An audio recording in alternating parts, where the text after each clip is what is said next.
আচ্ছা, আমি ক্লাসটা লাইভে দিয়ে দিছি। হ্যাঁ, আমরা ক্লাস শুরু করি।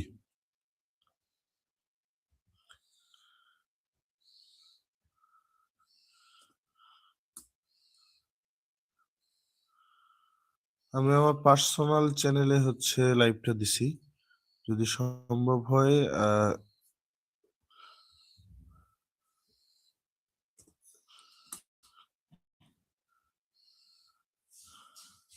সম্ভব হয় সাবস্ক্রাইব করে রাখতে পারেন।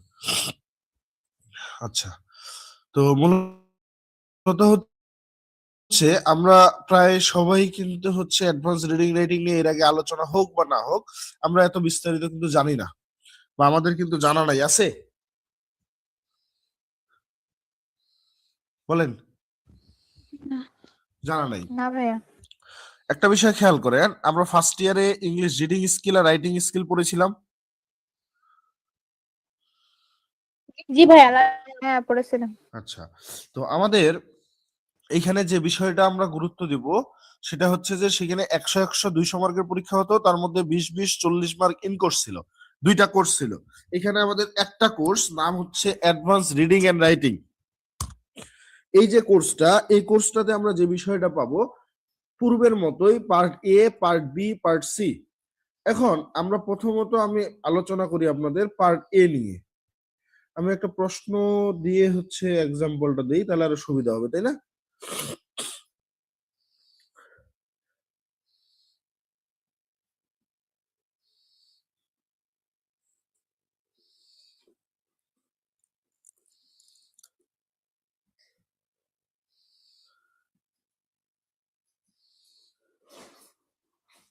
আমাদের এখানে মডেল টেস্ট দেওয়া আছে বইয়ের শেষে।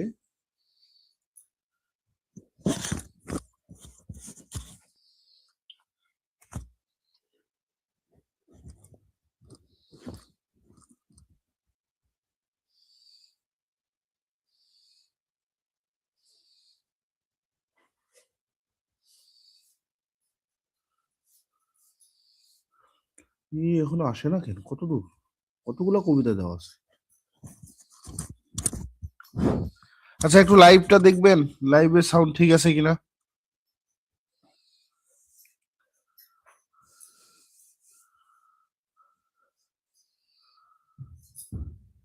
লাইভে যিনি আছেন একটু দেখেন তো লাইভের সাউন্ড ঠিক আছে কিনা।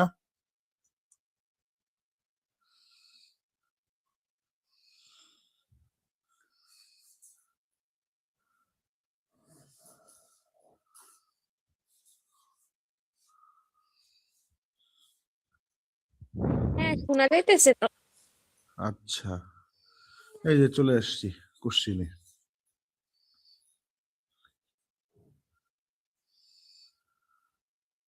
এই তো,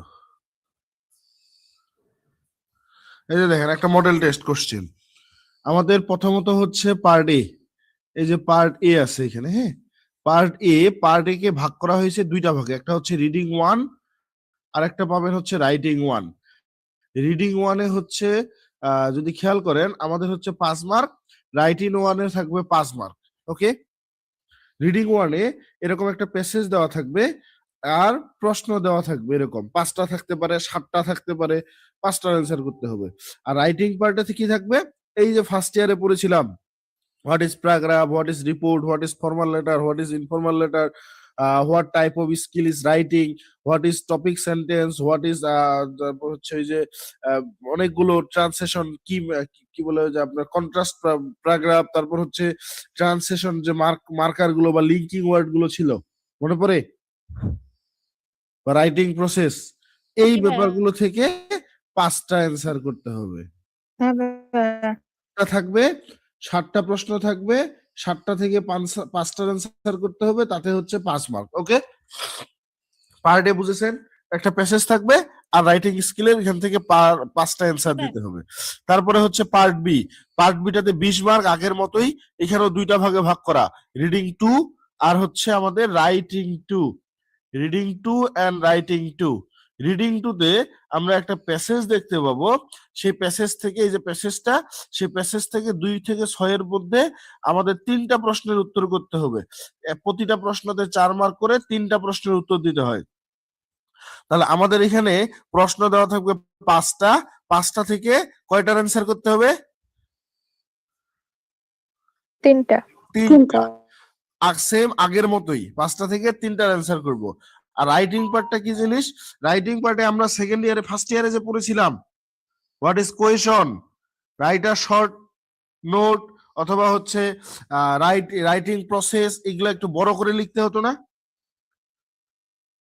মনে পড়ে? বা ফর্মাল লেটার, ইনফর্মাল লেটারের মধ্যে পার্থক্য লিখতে বলে, এই টাইপের প্রশ্ন থাকবে একটা। এই যে এই টাইপের প্রশ্ন থাকবে একটা। তারপর আমরা দেখবো এখানে দেখেন নাম্বারগুলো কিন্তু ভুল আছে সিকোয়েন্সটা। তো এখানে 6 এর পরে 7, 8, 9, 10, 11 নাম্বার পর্যন্ত হবে। 11 নাকি 10 হবে? 6, 2, 3, 4, 5, 6, 7, 8, 9, 10, 11, 11 হবে। হ্যাঁ, তো এখানে একটা বিষয় খেয়াল করেন, সরি, আমাদের এখানে হচ্ছে 10 নাম্বার পর্যন্ত হবে। আমি একটু নাম্বার, এটা হচ্ছে মিশাই দিই, আমি একটু দেখাই দিই, এটা হচ্ছে কোনো নাম্বার না। এই যে 2 আছে, এটা কোনো নাম্বার হবে না, ঠিক আছে? তাহলে 6, 7, 8, এটা হচ্ছে 9, আর এই শেষের এটা হচ্ছে কত হবে?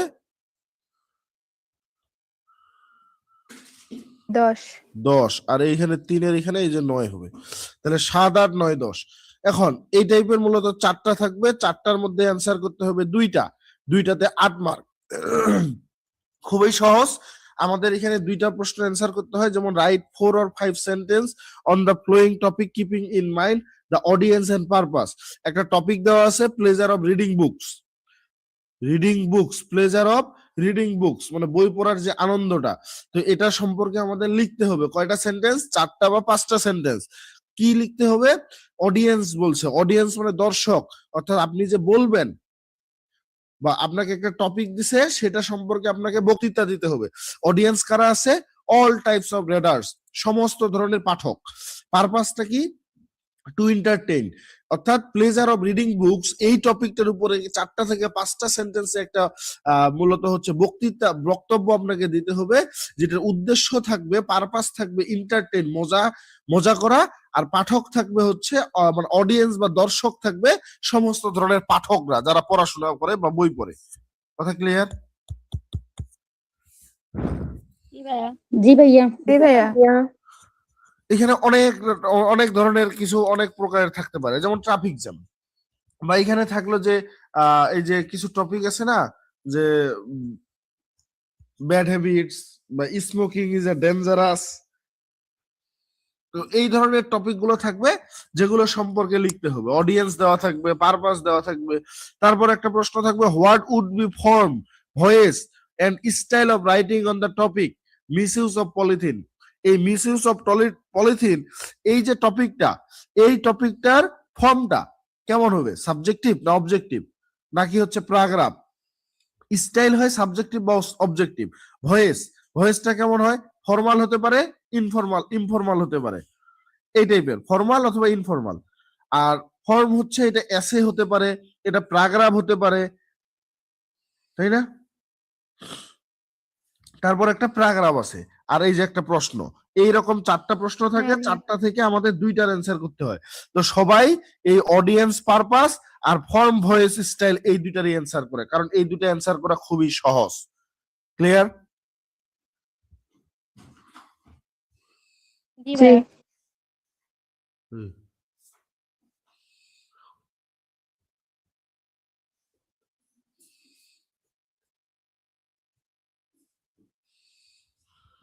এরপর দেখেন read part C, part C তে 50 মার্ক। এখানেও আমাদের রিডিং 3, তারপর আছে রাইটিং 3। রাইটিং 3 তে অ্যান্সার করতে হবে 3টা, আর রিডিং 3 তে অ্যান্সার করতে হবে 2টা। অর্থাৎ একটা কবিতা দেওয়া থাকবে, এই কবিতাতে 4টা প্রশ্ন দেওয়া থাকবে, 4টা থেকে আমাদের কয়টা অ্যান্সার করতে হবে? 2টা। আর এখানে আমাদের 6টা প্রশ্ন দেওয়া থাকবে, 6টা থেকে 3টার অ্যান্সার করতে হবে। কথা ক্লিয়ার? এখন 6টা প্রশ্ন কি কি থাকবে? এই যে অ্যাপ্লিকেশন, তারপর হচ্ছে একটা প্রভাব থাকবে, প্রভাব মানে কি? ভাব সম্প্রসারণ। তারপর একটা রিপোর্ট থাকবে, তারপর হচ্ছে আমাদের এই যে এখানে একটা এক্সট্রা নাম্বার চলে আসছে, এটা রিপোর্টের topic, the alarming outbreak of কোভিড-19 ইন গাজীপুর। তারপর হচ্ছে আমাদের একটা হচ্ছে নোটিশ থাকবে, এই যে suppose you are the principal of a college আর daily long victory day programme has been arranged in your college, now write a notice to inform the students. এই যে নোটিশ থাকলো একটা, write a report on the tendency of obesity among urban children. এই যে report আছে আরেকটা, অর্থাৎ দুইটা রিপোর্ট আসছিল। তো এগুলোই ফার্স্ট ইয়ারে যেমন ছিল ঠিক এই টাইপেরই আসবে। কথা ক্লিয়ার, বোঝা যায়?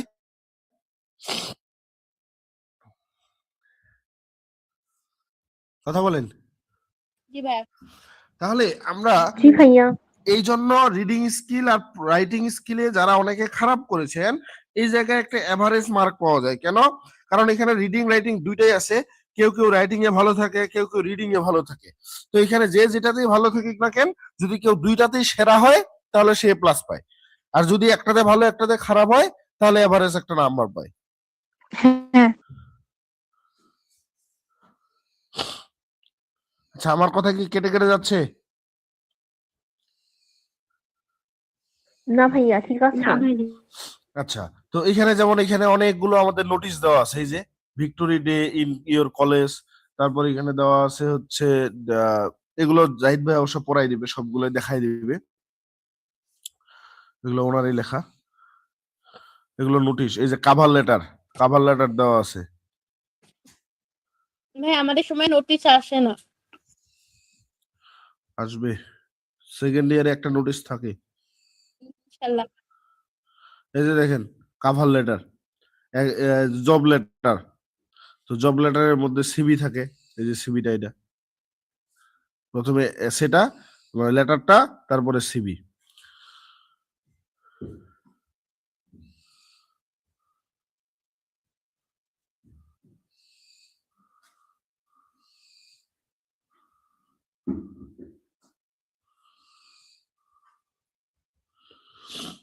আচ্ছা, এখানে ফরম্যাট দেওয়া আছে কভার লেটার বা জব লেটারের, এরকম অনেক কিছু দেখতে পাবেন। রিপোর্ট দিয়ে দেওয়া আছে, অ্যাপ্লিকেশন গুলো দিয়ে দেওয়া আছে, যেগুলো অ্যাপ্লিকেশন লেটার, এই যে লেটার এগুলো, অর্থাৎ রাইটিং পার্ট সিটা, যেটা পার্ট সি রাইটিং, ওটা এখানে দিয়ে দেওয়া আছে। এই যে এসে দেওয়া আছে, তারপর আমরা হচ্ছে প্যারাগ্রাফও এখানে দেখতে পাবো। মোটামুটি বেশ কিছু জিনিস এখানে দিয়ে দেওয়া আছে, এই যেগুলো প্যারাগ্রাফ।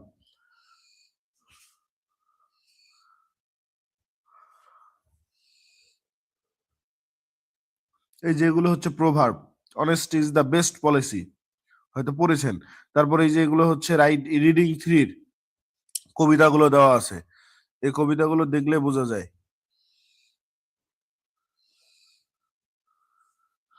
তো সিলেবাসটা বুঝতে পারছেন? কথা বলেন। জি ভাইয়া, বুঝতে পেরেছি। জি ভাইয়া, এই বুঝতে সেকেন্ড পেরেছি। ইয়ারে বেশি পরিমাণে কবিতা আমাদের পড়ার দরকার নাই, কয়েকটা কবিতা প্র্যাকটিস করলেই হবে। আমরা সর্বপ্রথম আজকে হচ্ছে একটা কবিতা পড়বো, যেটা হচ্ছে লন্ডন কবিতাটা। লন্ডন আমাদের কথাকার কবিতা, উইলিয়াম ব্লেকের লেখা একটা কবিতা, সংস অফ এক্সপেরিয়েন্স কাব্যগ্রন্থের একটা কবিতা। ওকে, মনে পড়েছে? জি ভাইয়া। তাহলে মনোযোগ দেন। London is a famous and powerful poem written by William Blake in 1794. It is part of his collection called Songs of Experience, which shows the darker side of life. আমাদের জীবনের অন্ধকার দিকটাকে ফুটিয়ে তোলা হয়েছে। Unlike his Songs of Innocence এর বিপরীতে, which talks about hope and joy, অর্থাৎ যেখানে তিনি কথা বলেছেন যে সংস অফ ইনোসেন্স এর মধ্যে কথা বলেছেন আশা এবং আনন্দের। ইন দিস পোয়েম, এই কবিতায়, Blake walks through the streets of London, Blake কি করতেছে? লন্ডনের একটা রাস্তা দিয়ে হাঁটতেছিল, the big city of London, যেটা লন্ডনের একটা বড় শহর ছিল। ওকে, বুঝা যায়? জি ভাইয়া।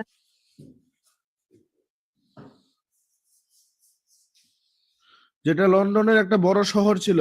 হি looks carefully at the people and the place, এই জায়গাগুলোতে সে খুব যত্নের সাথে খুব ভালোভাবে সবার মানুষগুলোর দিকে তাকাচ্ছিল। হি সিজ, সে দেখতে পাচ্ছে স্যাডনেস, দুঃখ এন্ড পেইন এভরিওয়্যার, চারদিকে দুঃখ কষ্ট এগুলো চারদিকেই সে দেখতে পাচ্ছে। The faces of the people are full of suffering, কি বলা হচ্ছে? The faces of the people, এই মানুষগুলোর মুখগুলোতে সে কি দেখতে পাচ্ছে? Full of suffering. বুঝতে পারছেন?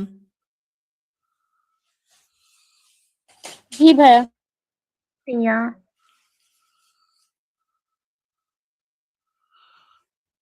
They have marks of weakness and marks of weak, অর্থাৎ সে দেখতে পাচ্ছে মানুষের মানে কিছু চিহ্নর কথা বলতেছে, যে চিহ্নগুলো মূলত হচ্ছে দুর্বলতার চিহ্ন, দুঃখের চিহ্ন। দিস মিনস, যার অর্থ দে আর টায়ার্ড, তারা অনেক ক্লান্ত, এন্ড আনহ্যাপি, অসুখী, because of their heart leaves. Blake hears children crying, Blake কি শুনতে পায়? শিশুদের কান্না। and he feels, সে অনুভব করে, how their pain, কিভাবে তাদের কষ্টগুলো is connected to the problems of city, কিভাবে তাদের এই কষ্টগুলো দুঃখগুলো শহরের সমস্যাগুলোর সাথে জড়িয়ে গেছে। the poem talks about many problems like poverty, pain and loss of freedom, এই কবিতাটা আরো কথা বলে অনেক সমস্যা নিয়ে, যেমন হচ্ছে দারিদ্রতা, তারপরে হচ্ছে কষ্ট, স্বাধীনতার অভাব, এইসব নিয়ে।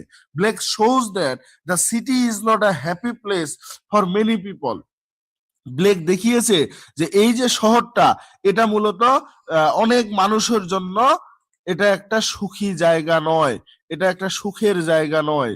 ক্লিয়ার? জি ভাইয়া।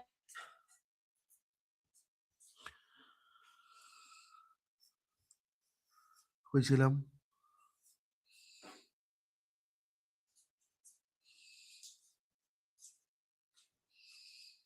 ওই যে ভাই, Blake shows He that uses the city is he uses strong and clear words to describe the city as cold and harsh.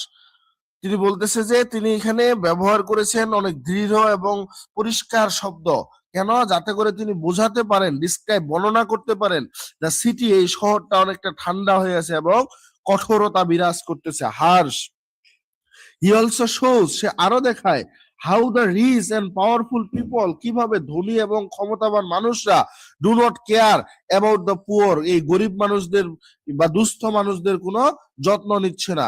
The poem tells us that, এই কবিতাটা আরো বলে যে the city is full of control, এই শহরটা পুরোটা এখন কি নিয়ন্ত্রিত হচ্ছে, এন্ড রুলস দ্যাট, এবং শোষিত হচ্ছে বা শাসন করা হচ্ছে, makes life worse for the weak, অর্থাৎ আমাদের এই যে জীবনটা দুঃখে পরিপূর্ণ হচ্ছে। Blake talks about the chartered streets and chartered Thames, meaning even nature and space are controlled by laws and money, অর্থাৎ তিনি এখানে এই রাস্তার কথা বলছে, টেমস নদীর কথা বলতেছে, যেগুলো মূলত কি হয়? নিয়ন্ত্রিত হচ্ছে।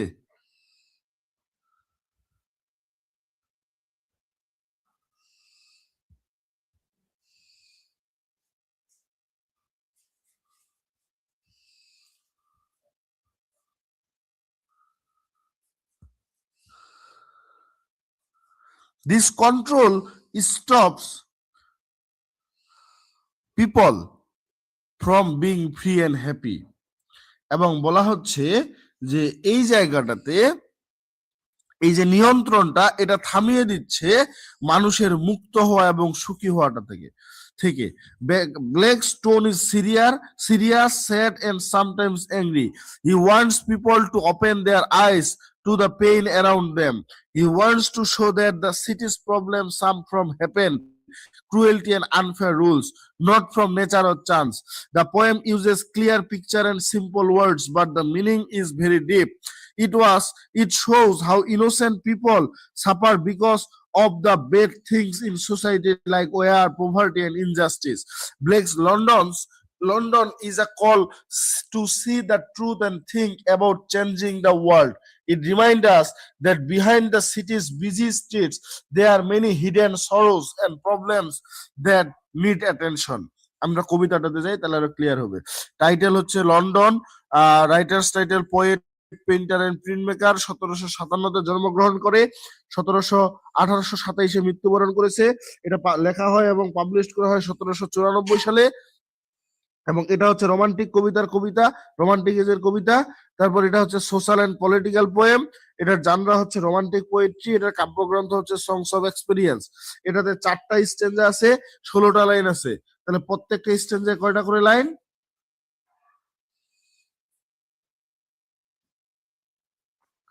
4টি। 4টা করে লাইন। কবিতা লাইনগুলো যদি আমরা খেয়াল করি, প্রথম লাইনটা আমরা কি দেখতে পাই?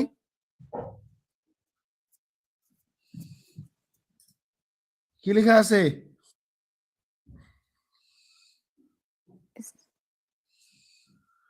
I wonder through Chartered Street. I wander through his chartered streets. আমি প্রতিটা অনুমতিপ্রাপ্ত বা নিয়ন্ত্রিত রাস্তায় ঘুরে বেড়াই। অর্থাৎ নিষিদ্ধ যে রাস্তাগুলোতে ঘুরে বেড়ানো, সেই রাস্তাগুলোতে আমি ঘুরে বেড়াই। এখানে ওন্ডার মানে উদ্দেশ্যহীন ভাবে হাঁটা। আর কবি এখানে একজন পর্যবেক্ষক হিসেবে চিন্তা করেছেন বা ফুটিয়ে তোলা হয়েছে। চার্টার্ড মানে আইনি কাগজে নিয়ন্ত্রিত বা মালিকানাধীন। নেয়ার where the charter Thames does follow, যেখানে নিয়ন্ত্রিত হয়ে আছে টেমস নদী, যে টেমস নদীর প্রবাহটাও নিষিদ্ধ বা নিয়ন্ত্রিত হয়ে আছে। এখানে টেমস বলতে প্রকৃতির প্রতীক বোঝানো হচ্ছে।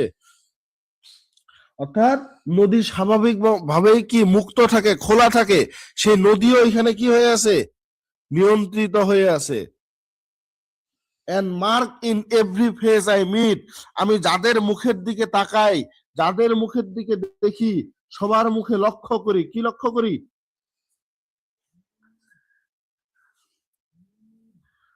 কি লক্ষ্য করি বলেন? Marks of weakness. Mark of weakness and marks of ওই, দুর্বলতার চিহ্ন এবং দুঃখের চিহ্ন। ওকে ওকে ভাই। জি ভাই।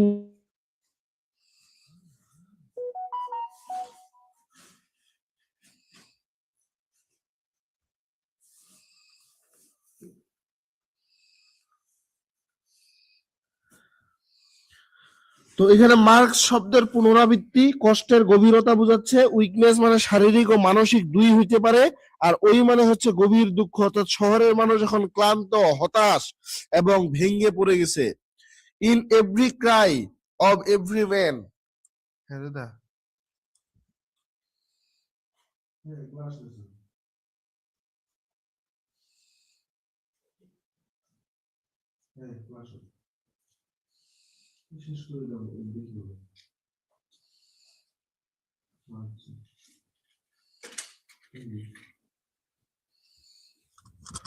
আচ্ছা, তো এখানে বলা হচ্ছে যে আমরা যে এই দুঃখ বা হচ্ছে দুর্বলতা গুলো দেখতে পাচ্ছি, এগুলোতে দেখানো হয় in every, second স্ট্যান্জা, in every Cry of every man, প্রতিটি মানুষের কান্নায়। অর্থাৎ ইন এভরি, এভরি বলতে এভরি শব্দটার এখানে পুনরাবৃত্তি হয়েছে, কিন্তু every Cry of every man, অর্থাৎ এভরি শব্দের পুনরাবৃত্তি দেখাচ্ছে কষ্টটা সব দিকে ছড়িয়ে পড়েছে। এটি শুধু একজনের সমস্যা নয়, পুরো সমাজের সমস্যা। In every infants Cry of fair, প্রতিটা শিশুর ভয় ভরা কান্নায়। অর্থাৎ প্রত্যেকটা শিশু, যেখানে এখানে শিশুরা নিরাপদ থাকার কথা, সেই শিশুরা এখানে তারা ভয় পাচ্ছে। অর্থাৎ এই সমাজ শিশুদেরকে সুরক্ষা দিতে ব্যর্থ হয়েছে। খেয়াল করেন চিমনি সুইপারদের কথা, ব্যর্থ হয়েছে না সমাজ? জি ভাই। In every voice, in every ban, প্রত্যেকটা কণ্ঠে, প্রত্যেকটা নিষেধাজ্ঞায়। ব্যান মানে এখানে আইন বা নিষেধ বোঝানো হচ্ছে। সমাজে অনেক নিয়ম কানুন আছে, সেই নিয়ম কানুনের কথা বলা হচ্ছে। অর্থাৎ মানুষ স্বাধীনভাবে এখানে কথা বলতে পারতেছে না। ইন এভরি ভয়েস, প্রত্যেকটা ভয়েস কি হয়ে যাচ্ছে? এখানে থেমে গেছে, ব্যান হয়ে গেছে। দ্য মাইন্ড ফ্রকড ম্যানাক্লেস আই হেয়ার, আমি শুনি মনের তৈরি সেই শিকলের কথা। অর্থাৎ ফ্রকড বলতে আগুনের তৈরি, কারখানা যেটা বলি, আগুন দিয়ে যেখানে তৈরি করা হয় লোহার শিকল। আর ম্যানাক্লেস বলতে হাত করা বা শিকল বোঝানো হয়। তো মানুষের মনের মধ্যে যে শিকল তৈরি হয়েছে, যেমন এখন যদি বলা হয় যে 144 ধারা জারি করা হইলো, এই জায়গায় কেউ যাওয়া আসা করবে না। এত সহজে কেউ সহজে যাওয়া আসা করে? বলেন না। না।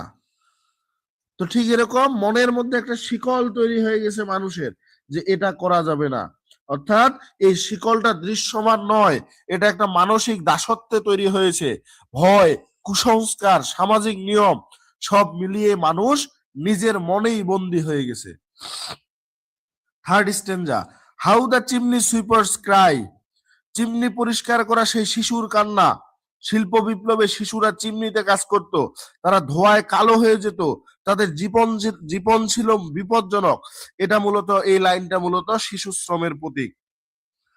এভরি ব্ল্যাকেনিং চার্চ আপিলস, কালো হয়ে যাওয়া গির্জাকে আতঙ্কিত করে। অর্থাৎ ব্ল্যাকেনিং মানে ওই যে ধোঁয়ায় কালো হয়ে যাচ্ছে শিশুরা, আবার নৈতিকভাবে কলুষিত হওয়াটাকেও বোঝানো হচ্ছে। অর্থাৎ বোঝানো হচ্ছে যে চার্চ অন্যায়ের বিরুদ্ধে কিছু করতেছে না, ধর্মীয় প্রতিষ্ঠান ব্যর্থ হচ্ছে। Okay, and the helpless soldier's sighs, অসহায় সৈনিকের যে দীর্ঘশ্বাস।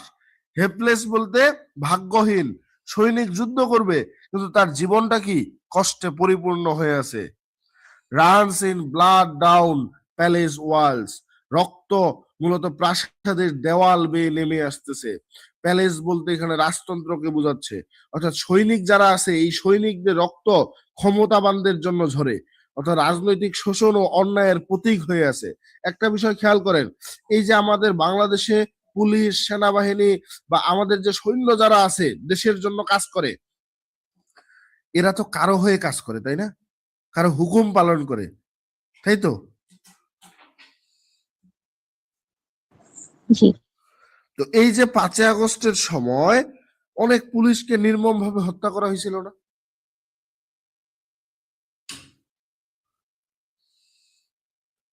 হয়েছিল। ভাইয়া, ছাত্রদেরকে কম হত্যা করা হয়েছিল? এখন আমি সেটার কথা তো বলিনি, আপনি তো অন্যদিকে টেনে নিয়ে যাচ্ছেন। আমি বোঝাচ্ছি কি সেটা বুঝেন, বুঝতে পারছেন? তো এখন এই যে পুলিশগুলো, তাদের কি কোনো দোষ ছিল?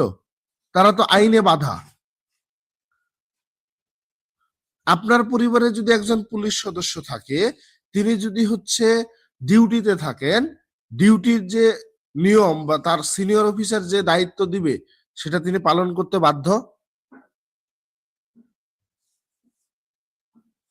জি ভাইয়া। বাধ্য।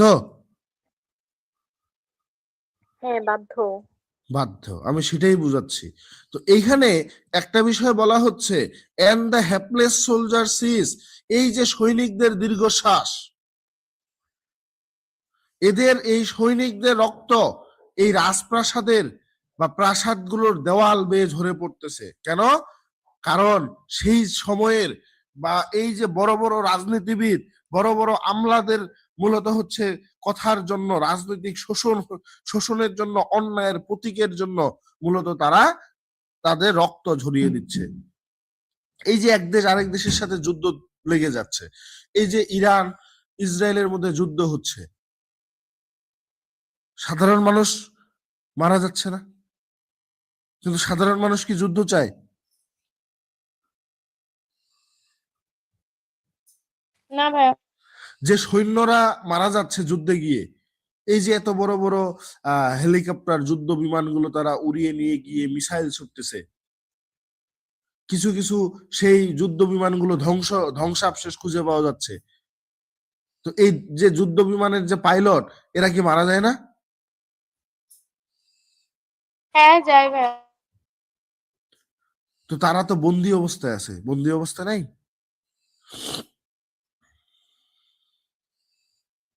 তারা কথা শুনতে বাধ্য না? তো এখানে এই কথাটাই বলছে, প্যালেস বলতে এখানে রাজতন্ত্রকে বলছে। রাজা তার সৈন্যদের হুকুম দিচ্ছে, সৈন্যরা এটা করতে বাধ্য, কিচ্ছু করার নাই। কথা ক্লিয়ার?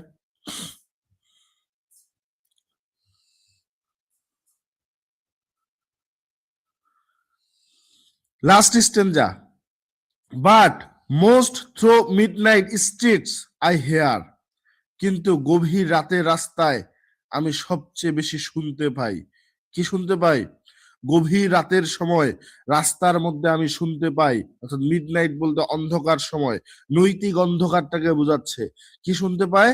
হাউ দ্য ইয়ুথফুল হারলোটস কার্স, এক তরুণ পতিতার অভিশাপ। হারলোট মানে পতিতা, দরিদ্রতার কারণে বাধ্য হয়ে সেই পতিতাবৃত্তি করতেছে। অর্থাৎ সমাজের অবিচারের ফল।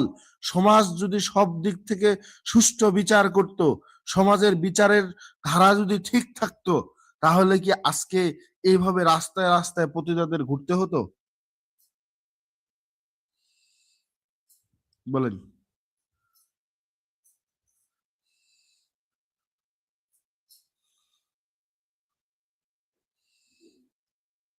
কথা বলেন। তাহলে কি ঘুরতে হতো? না ভাইয়া। অবশ্যই না। তো এটা সমাজের অবিচারের ফল। Blast the newborn infants tear, এই নবজাত শিশুর কান্নাকে ধ্বংস করে। এই পতিতাদের কাছ থেকে যে শিশুদের জন্ম হচ্ছে, এই শিশুদের ভবিষ্যৎটা কি? এই শিশুদের ভবিষ্যৎ অন্ধকার না? এই শিশুদের কি দোষ ছিল? তারা যে পাপ এবং দারিদ্র্যের চক্রে চলতেই থাকলো। এই শিশুদেরকে জারজ সন্তান বলে পরিচয় করানো হচ্ছে সমাজে। এই শিশুটার কি কোনো দোষ ছিল? না ভাইয়া। তাহলে তাকে কেন এই পাপের বোঝা বয়ে বেড়াতে হবে? কেন তাকে খাবারের অভাবে ঘুরে বেড়াতে হবে? জন্মের পরেই পিতা মাতাকে পায় না, মা ফেলে দিয়ে চলে যায়, পিতার কোনো হদিস থাকে না। তাহলে এই শিশুটার অপরাধ কোথায় ছিল? তাকে দারিদ্র্যের চক্রে পড়তে হলো, তাকে পাপের মধ্যে পড়ে যেতে হলো। and blights with plagues the marriage heres. তো এখানে ম্যারিজ হেরেস একটা অক্সিমোরন। রোগ দিয়ে বিবাহের গাড়িকে সবজানে পরিণত করার বোঝানো হয়। অর্থাৎ এই যে প্লেগ, প্লেগ দ্বারা বোঝানো হচ্ছে যে এটা মহামারীর মতো ছড়িয়ে পড়তেছে।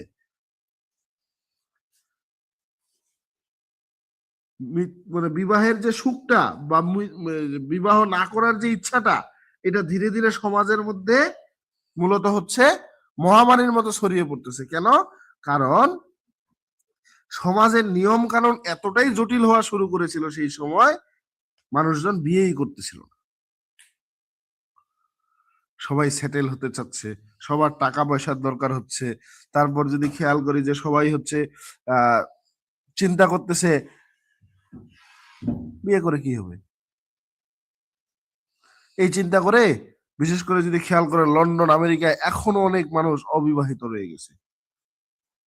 বুঝতে পারছেন? জি ভাইয়া। তো এখানে 4টা স্ট্যানজা, এখানে কবিতাগুলো মানে কবিতাটাতে সুন্দর করে বুঝিয়ে বলার চেষ্টা করা হয়েছে যে নিষিদ্ধ বলতে বোঝানো হয়েছে রাস্তা বা নদী যেখানে মানুষ নিয়ন্ত্রণ আছে, আর মানুষের নিজের মন তাকে শৃঙ্খলাবদ্ধ করেছে, যেন সে নিজেই নিজেকে বন্দি করেছে। আবার এক পরের স্ট্যান্জাতে বলা হয়েছে সৈনিকরা যুদ্ধের জন্য মারা যায়, আর রাজারা মূলত শুধু নিজেদের ক্ষমতা ধরে রাখতে রক্তপাত পর্যন্ত করে।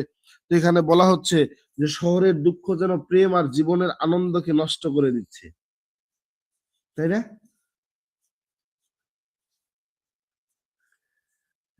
জি ভাইয়া। ক্লিয়ার হয়েছে কবিতাটা? জি ভাইয়া। ভাইয়া। তো এরপরে যদি আমরা খেয়াল করি, এই কবিতাটার এখানে সামারি দেওয়া আছে, তারপরে বাংলা অ্যানালাইসিস দেওয়া আছে ওইভাবেই। এই যে মানুষের অবস্থার কথা বলা হয়েছে প্রথমে, তারপর শিশু শ্রমিকদের যন্ত্রণা, যে চিমনি সুইপারদের কথা, তারপর ধর্ম এবং চার্চের অবস্থা। কারণ লন্ডনের চার্চ গুলো কি হয়ে গেছে, এই যে শিশু শ্রম হচ্ছে, চিমনি সুইপারদের যে অবস্থাটা, এদেরকে নিয়ে কেউ কথা বলতেছে? কেউ কথা বলে না। যে চার্চের কথা বলা উচিত, সেই চার্চেই এই চিমনি সুইপারদের এই অবস্থার জন্য দায়ী। সৈন্যদের নিয়ে কথা বলা হয়েছে, রাতের অন্ধকারে পতিতাদের কষ্টের কথা বলা হয়েছে। এই কথাগুলোই বাংলা অ্যানালাইসিসে আপনারা পাবেন। এরপরে আমরা এখানে 4টা প্রশ্ন পাবো। প্রথম যে প্রশ্নটা সেটা হচ্ছে what picture of London city is presented in this poem. এই কবিতায় যে লন্ডন সিটির কথা বলা হয়েছে, সেই লন্ডন সিটির একটা ছবি তুলে ধরতে বলছে। তারপর হচ্ছে টোনের কথা বলছে, হোয়াট দ্য মানে what is the tone of the poem analysis. তাহলে এই কবিতার টোনটা হচ্ছে মূলত কষ্ট বা দুঃখ, যেটা হচ্ছে মিলানকোলিক বলি। আবার এটা হচ্ছে স্যাটায়ার, সমাজকে তিনি স্যাটায়ার করেছেন। এই দুইটা বিষয়ে পাবেন। এবং ফাইনালি আমরা থিমটার কথা যদি দেখি, তাহলে এই থিম হচ্ছে সোশ্যাল ডিকে অফ সোসাইটি, সমাজ ধ্বংস হয়ে গেছে, moral and social decay. Okay, main theme. জি হ্যাঁ ভাইয়া। ভাইয়া। এরপর এখানে একটা প্রশ্ন আছে, এক্সপ্লেইন দ্য লাস্ট 4 লাইনস। আগামীকাল আপনাদের ক্লাস নাই কিন্তু, আছে রবিবার না, না, কালকে সোমবার, সোমবারে ক্লাস নাই। সোমবার। হ্যাঁ, তো না। আগামীকাল এই প্রশ্ন 4টা পড়বেন, এবং পাশাপাশি পরের দিন তো সকালে ক্লাস, তাই না? যেহেতু আমাদের টাইগার জি কবিতাটা ভাইয়া। হয়ে গেছে, আমি চাচ্ছিলাম যে এই যে টাইগার কবিতাটা হয়ে গেছে, টাইগার কবিতার প্রশ্নগুলো আপনারা একটু চোখ বুলাই নেন। তারপরে হচ্ছে আমাদের ল্যাম কবিতাটা হয়ে গেছে, সেটাও মনে হয় এখানে আছে। ল্যাম কবিতাটাও আপনারা একটু চোখ বুলাই রাখেন যে আপনারা পারতেছেন কিনা। এই যে ল্যাম, ল্যাম, টাইগার, লন্ডন, এই 3টা কবিতা আপনারা ক্লিয়ার করে রাখেন প্রশ্নগুলো। যে জায়গায় সমস্যা হবে তখন আমাকে বলবেন, ওকে বুঝেছেন? ভাইয়া। তারপরে আমরা তখন আগামী ক্লাসে লন্ডন 1802 এই কবিতাটা পড়াশোনা করব।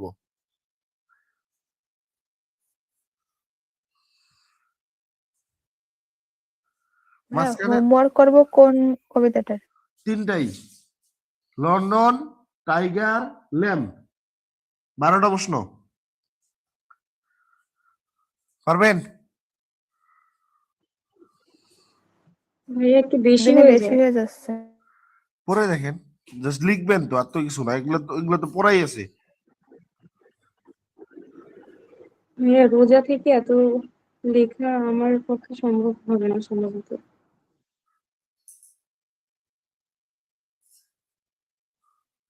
তো 2টা লেখেন, টাইগার আর লন্ডন। তারপর ওকে, আচ্ছা।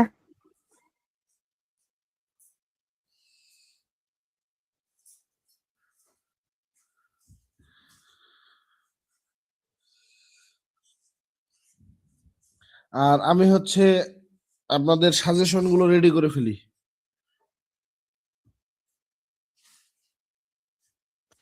ভাইয়া ভাইয়া ওই যে প্রশ্নগুলো কি সব বইতে আছে?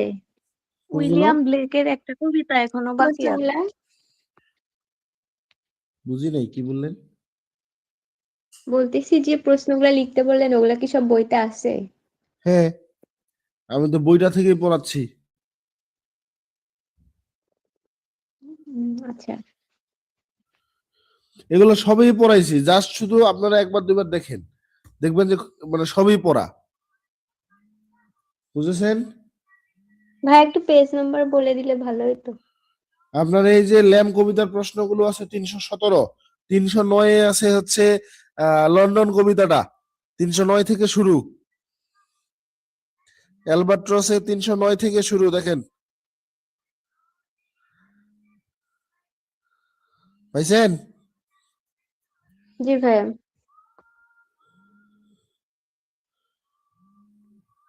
তাহলে এই কয়েকটা একটু পড়েন।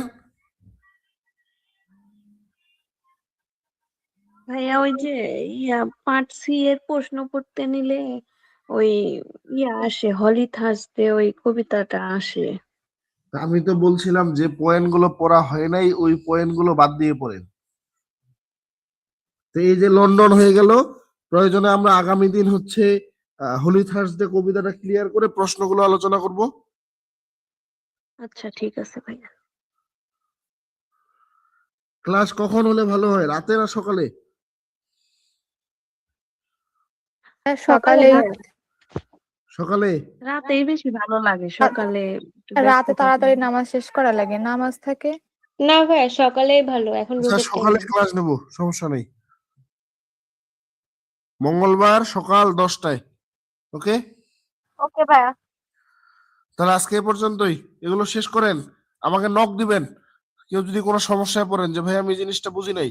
কারণ একটা বিষয় বলি, এগুলো সবই আপনাদের পড়া, এই যে tone of the poem, first ইয়ারে টোন কিভাবে লেখে জানেন? জাস্ট শুধু আপনি কবিতাটা বুঝেছেন কিনা, এখন ল্যাম কবিতাটা আমরা পড়েছি, বুঝতে পারতেছি। তারপর ফিগার অফ স্পিচ, এই যে সিম্বলিজম, তারপর হচ্ছে আমাদের এখানে আছে মেটাফোর, তারপর আছে ইমাজেরি, তারপর রিপিটেশন, তারপর আছে এলিটারেশন। এগুলো কি আমরা জানি না? জি ভাইয়া জানি। জাস্ট আপনারা দেখেন লিখতে পারতেছেন কিনা। ব্যাপার হচ্ছে যে এই মানে reading skill, advance reading writing এ অতিরিক্ত সময় দেওয়া যাবে না। কেন সময় দেওয়া যাবে না? আমাদের অন্য সাবজেক্ট গুলো বেশি ভালোভাবে পড়তে হবে, বা রাইটিং পার্টটাতে একটু গুরুত্ব দিতে হবে। রিডিং পার্টটা এখানে খুবই মানে 2টা প্রশ্ন মাত্র লিখতে হবে, 10 10 20। আপনি যেভাবেই লিখেন না কেন 10 12 মার্ক আপনি এখানে পাবেন। বুঝতে পারছেন? জি ভাইয়া। তো এই জন্য পার্ট সিতে আমাদের অতিরিক্ত সময় না দিয়ে রাইটিং পার্টটাতে সময় দিব, বা প্রত্যেকটা পার্ট এভারেজ আমরা একটা ভালো সময় দেওয়ার চেষ্টা করব। বুঝাতে পারছি? জি ভাইয়া। তাহলে শেষ করব। ভাইয়া ওই যে লিটারেচারের ক্লাস আপনিও নিবেন নাকি জি, শুধু জাহিদ ভাইয়াই নিবে? আমিও নিব। যেহেতু অ্যাডভান্স রিডিং রাইটিংটা হচ্ছে আপনার 50% ক্লাস জাহিদ ভাই নিচ্ছে, 50% আমি নিচ্ছি।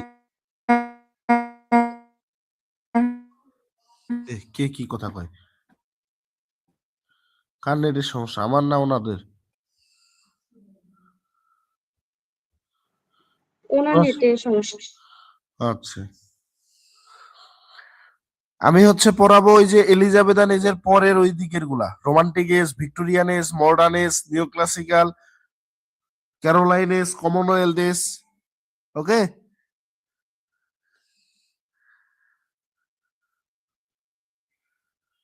ঠিক আছে ভাইয়া।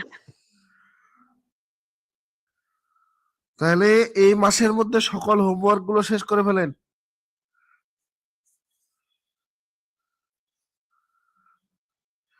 আজকে এ পর্যন্তই, টাটা, বাই বাই।